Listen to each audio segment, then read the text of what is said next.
Amanhã tem Fla-Flu, na outra semifinal da Taça Rio. Pelo menos nos treinos, o Flamengo contou com um retorno bem importante.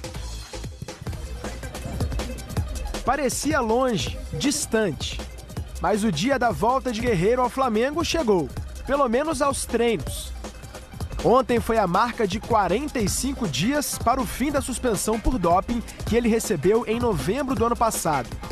Este é o prazo previsto pela FIFA para que ele possa voltar aos treinamentos no clube.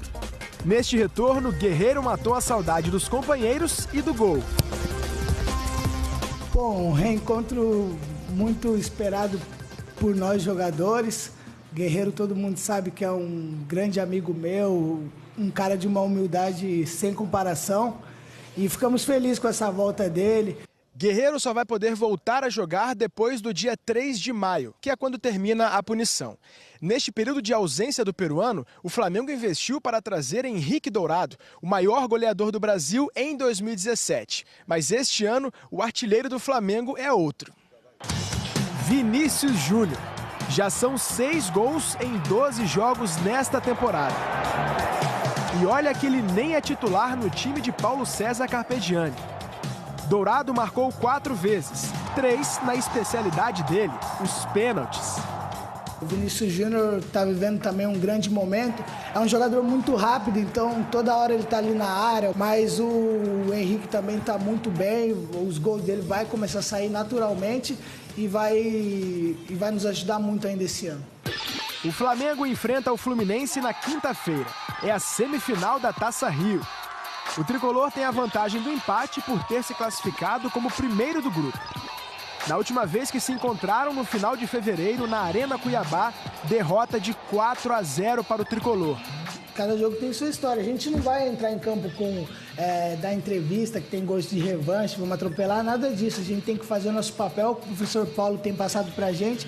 Conseguir uma bela partida na quinta-feira para sair com a classificação. O Flamengo, como o atual campeão da Taça Guanabara, já tem uma vaga garantida na semifinal do Campeonato Carioca. Se vencer também a Taça Rio, se garante na decisão do estadual.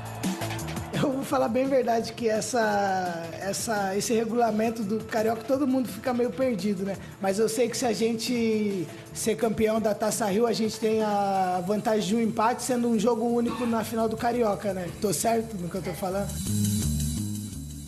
Você está certíssimo, viu, Rodinei? Ó, do lado do Fluminense, o técnico Abel Braga falou agora há pouco sobre esse jogo de amanhã. O Bruno Cortes acompanhou. Tudo bem, Escobar? Boa tarde a todos. O Fluminense fez agora há pouco o último treino, antes do jogo de amanhã contra o Flamengo, jogo decisivo, semifinal da Taça Rio, vale vaga na decisão e o Fluminense joga pelo empate. Mas o técnico Abel, que acabou de dar a entrevista coletiva, disse que nem falou para os jogadores sobre essa vantagem. Certamente, todos os jogadores sabem da vantagem sim, mas o Abel não quer pensar nisso. Disse que individualmente o Flamengo pode até ter uma vantagem, pode ser melhor, mas no coletivo é bem equilibrado esse clássico entre Flamengo e Fluminense. O jogo começa 0-0. Se você não sofrer gol, você está classificado. Se eu botar na cabeça dos meus jogadores que o empate é bom,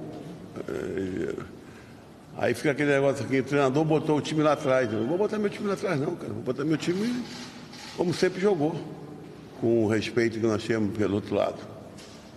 Pô, já viu o outro lado, né, cara? É muito forte. O Abel não tem problemas em relação à escalação do time, nenhum desfalque para esse jogo de amanhã no estádio Nilton Santos. É com você, Escobar, um abraço.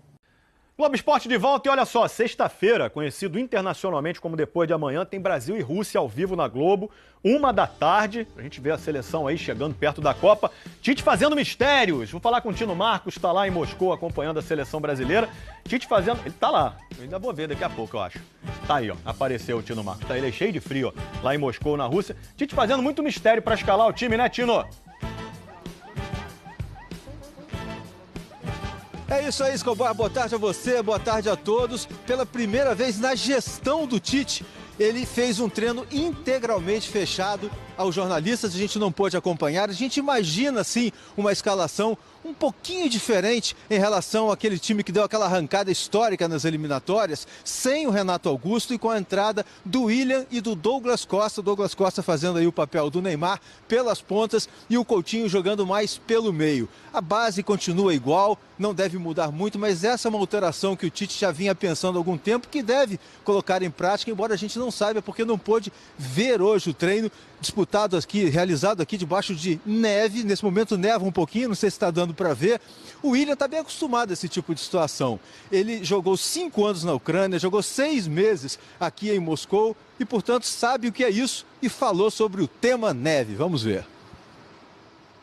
Realmente muito frio, né? Claro que se estiver nevando, às vezes é complicado jogar com neve, mas complicado para as duas equipes, né, no caso. Então estamos aqui nesses dias nos adaptando bem para que a gente possa fazer um grande jogo amanhã. Amanhã não, na sexta, né? Valeu, Tino Marcos, então. Tentou fugir do frio ali e tal, não conseguiu. Bom trabalho para você aí acompanhando a seleção brasileira. Obrigadão, Tino. E ó, hoje à noite, Vasco e Botafogo vão se enfrentar pela semifinal da Taça Rio ao vivo aqui na Globo, depois de outro lado do paraíso. E o Zé Ricardo, técnico do Vasco, nunca perdeu um clássico comandando o time, hein? A campanha melhor que a do Botafogo dá a vantagem do empate ao Vasco. E Zé Ricardo aponta o caminho. Eu acho que se a gente pensar em entrar para empatar, as coisas tendem a complicar. Acho que o Vasco tem que tentar fazer o que tem tentado nos jogos, tentar jogar, tentar pressionar o adversário, estar com a bola no campo do adversário, porque isso é a melhor maneira que a gente vê de poder sair classificado ao final da partida. Desde que Zé Ricardo assumiu o comando do Vasco, foram 5 clássicos, com 3 empates e 2 vitórias. As 2 contra o Botafogo. Eu acho que isso é uma coincidência. Dos grandes clubes brasileiros, o Vasco é o que tem hoje a maior diversidade de estrangeiros no elenco. São 5 jogadores de 4 países sul-americanos. Um uruguaio, um equatoriano, um colombiano e 2 argentinos. Mas, pelo menos entre eles, a língua é a mesma, o que facilita no entendimento em campo. A linguajar deles, né, a maneira como eles falam rápidos ali eles têm uma dificuldade natural com os nossos jogadores brasileiros aqui. Eles conseguiram, nesse jogo, estar bem entrosado ali. Tomara que amanhã eles possam repetir a dose. Eles são Andrés Rios e Riascos, que domingo passado, contra o mesmo Botafogo, formaram o ataque e fizeram 1 gol cada. Entre os outros gringos de São Januário, de sábado tem sido reserva e Martin Silva, a serviço da seleção uruguaia, desfalca a equipe. Confiança total ao Gabriel, né? O Gabriel Félix vem participando do crescimento dele dentro do clube, é uma oportunidade para ele também mostrar todo o seu potencial. Com uma luxação no ombro, Rildo também desfalca o time. Paulinho, mesmo com desgaste muscular, é o nome da vez. Ele vai estar em tratamento intensivo até a hora do jogo. Se tudo correr bem, é o Paulinho que começa. Vasco e Botafogo, mais um clássico. E clássico, você sabe como é. Imprevisível. É mesmo, né? O futebol é imprevisível, né? O Vasco tem os desfalques do Martin Silva e do Rildo, né? Então a equipe que deve jogar é aquela que praticamente disputou o clássico do último domingo. Vai entrar o Gabriel Félix no lugar do Martin Silva. Aí jogam Pikachu, Paulão, Erásio e Henrique. O Wellington e De Sábato, os volantes. O Andrés Rios funcionando, né? Mais longe da área. Com o Evander e Paulinho lá pela esquerda na vaga do Rildo. E o Riascos de centroavante também funcionou legal. E no Botafogo, o técnico Alberto Valentim. Esse quer vencer o primeiro clássico dele no Rio, né? Clima de decisão, meu amigo. Últimos ajustes. No treino, nada de revelador, só aqueles exercícios básicos mesmo. De legal esse trabalho dos goleiros, usando um caixote, já viu isso? É para apurar o reflexo. Mas time titular que é bom, nada. Eu preciso ver se todos esses jogadores que eu tenho em mente para começar jogando, se estarão liberados pelo departamento médico. Esse é o Renatinho e esse outro é o Matheus Fernandes. Eles voltaram a treinar na segunda-feira, então não devem jogar.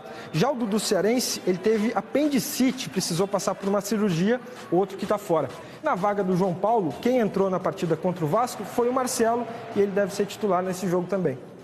O time pode ser assim: Gatito, Marcinho, Marcelo Benevenuto, Igor Rabelo e Moisés, o outro Marcelo e Rodrigo Lindoso, Marcos Vinícius, Ezequiel, Léo Valência e Brenner. Nós precisamos melhorar muito, procurar tomar menos gols. Até criamos algumas ocasiões boas de gol e não concluímos. Para se classificar, o Botafogo precisa fazer o que não fez esse ano, vencer um clássico. Sinceramente, eu joguei 2 aqui e eu fui prejudicado pela arbitragem 2 vezes com erros pesados. O Flamengo é a equipe que fez um grandíssimo jogo. Nós perdemos com o erro da arbitragem antes de 5 minutos do primeiro tempo. Repetiu um erro grave contra o Vasco, que eu acredito que se tivesse um jogador expulso, seria difícil eles fazerem 2 gols na gente. A gente precisa ganhar esse jogo para classificar. Quer mais motivação que essa? Né? Clássico carioca, hein, gente? Vasco e Botafogo é o assunto. Os jogos no Newton Santos já foram bons para os dois lados, numa época que eu tinha um pouquinho mais de cabelo. Clube Esporte de volta com um jogo que vai encher de orgulho e alegria o torcedor do Botafogo para o resto da semana. Vasco venceu o Botafogo. Vasco não teve chances. 6-0, grande destaque foi o Dodô. Então, Botafogo e Vasco, o primeiro clássico do Cariocão 2010. Primeiro clássico do Carioca e o segundo jogo entre as duas equipes no Newton Santos. De um lado, Louco Abreu fazendo a sua estreia com a camisa do Botafogo. Mas quem se deu bem mesmo foi Dodô, o artilheiro dos gols bonitos. Numa vitória que me fez até arregalar os olhinhos. Olha ali, ó.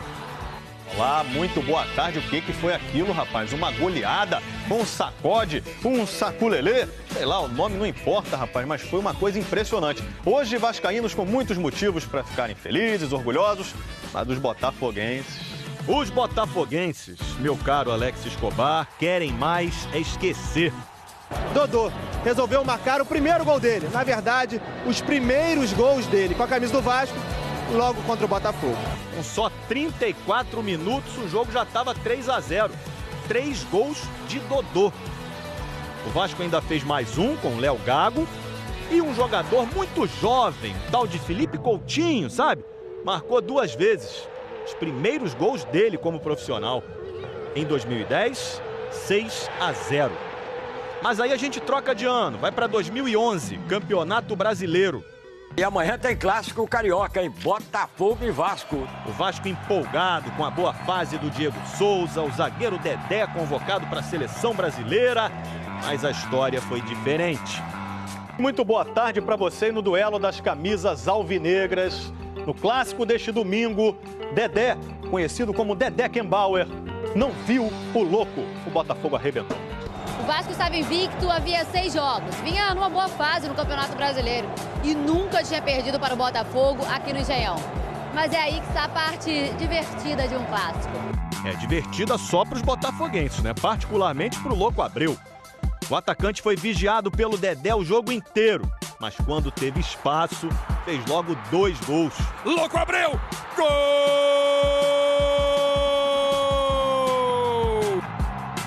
Antônio Carlos e Herrera completaram o placar. 4-0, goleada devolvida depois de 1 ano. Hoje as duas equipes se enfrentam de novo, dessa vez pela semifinal da Taça Rio.